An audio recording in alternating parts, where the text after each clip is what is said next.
Far from the Madding Crowd, by Thomas Hardy, Chapter 7. Recognition. A timid girl.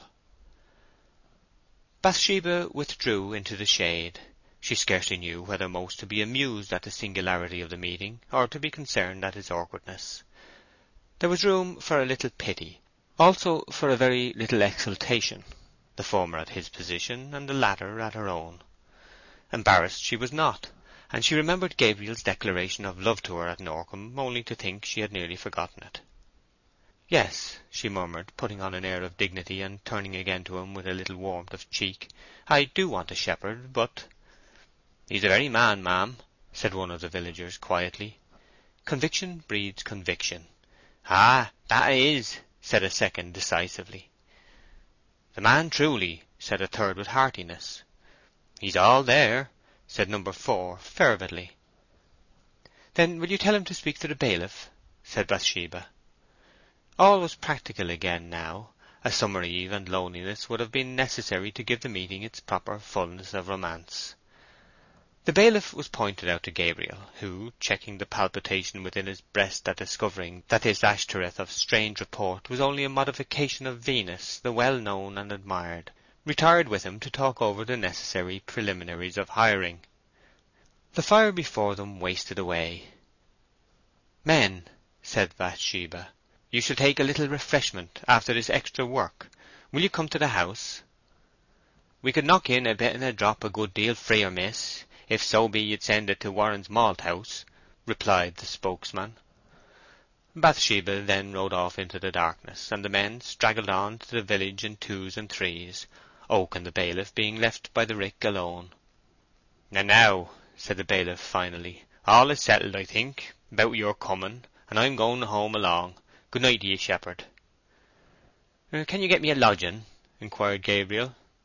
"That I can't indeed," he said, moving past Oak as a Christian edges past an offertory plate when he does not mean to contribute. "If you follow on the road till you come to Warren's Malt House, where they are all gone to have their snap of victuals, I dare say some of 'em will tell you of a place. Good night to ye, shepherd."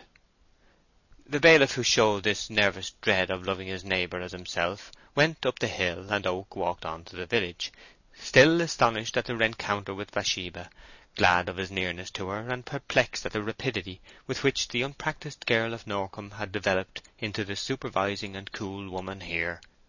But some women only require an emergency to make them fit for one.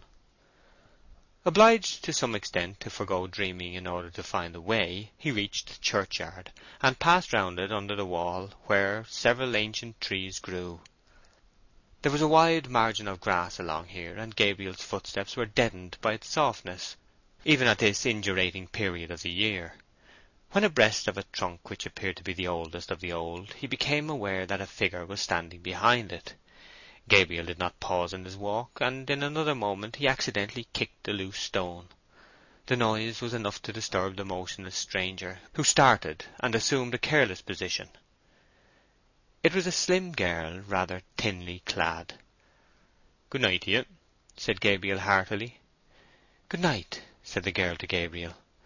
The voice was unexpectedly attractive. It was a low and dulcet note suggestive of romance, common in descriptions and rare in experience. "I'll thank you to tell me if I'm in the way for Warren's Malt House," Gabriel resumed, primarily to gain the information, indirectly to get more of the music. "Quite right. It's at the bottom of the hill.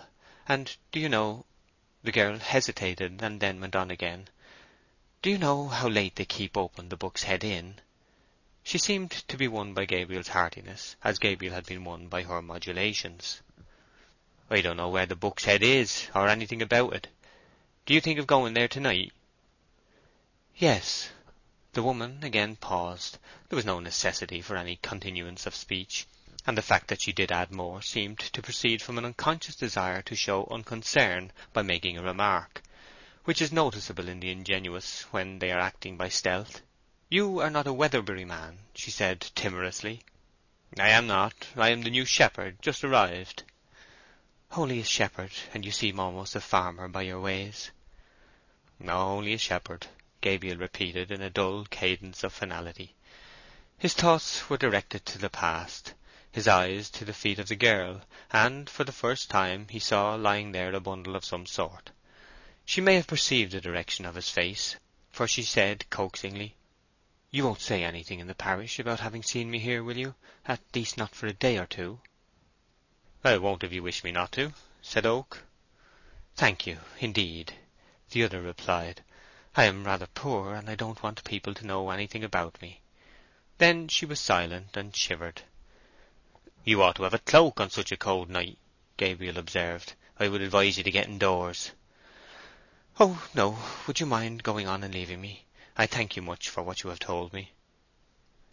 "I will go on," he said, adding hesitatingly, "Since you are not very well off, perhaps you would accept this trifle from me. It's only a shilling, but it's all I have to spare." "Yes, I will take it," said the stranger gratefully. She extended her hand, Gabriel his. In feeling for each other's palm in the gloom before the money could be passed, a minute incident occurred which told much. Gabriel's finger alighted on the young woman's wrist. It was beating with a throb of tragic intensity. He had frequently felt the same quick, hard beat in the femoral artery of his lambs when overdriven.